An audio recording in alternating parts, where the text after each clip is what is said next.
historic old riverboat MV Waireka for the first of what's hoped will be regular weekly trips from Pipiriki down the river to Whanganui. John Newton was aboard.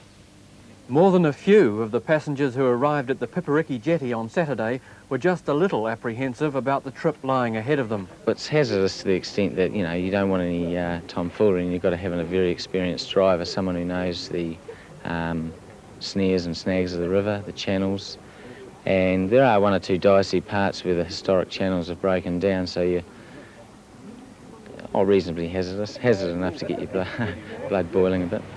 The Waireka was first launched on the Whanganui River in 1905, and since making its final passenger trip in 1936, many things on the river have changed. At the height of the tourist boom at the beginning of this century, a dozen riverboats plied the 80-kilometre passage between Whanganui and Pipiriki, some vessels carrying up to 400 people at a time.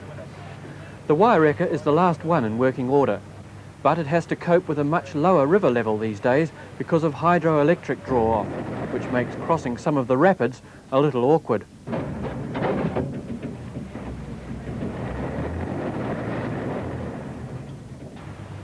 River channels to guide the boats through rough areas were built and maintained up till the 1930s, but today they're breaking up, and charting a course through the rapids requires the skill and precision of an experienced skipper.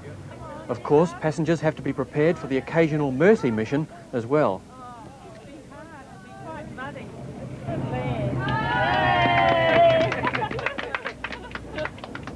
This is adventure, and that's what we want at Whanganui, a bit of adventure.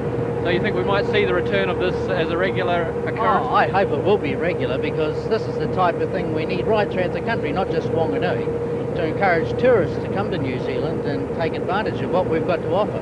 No, it's fantastic. The 60-foot-long Waireka was built in England specially for the conditions of the Whanganui River.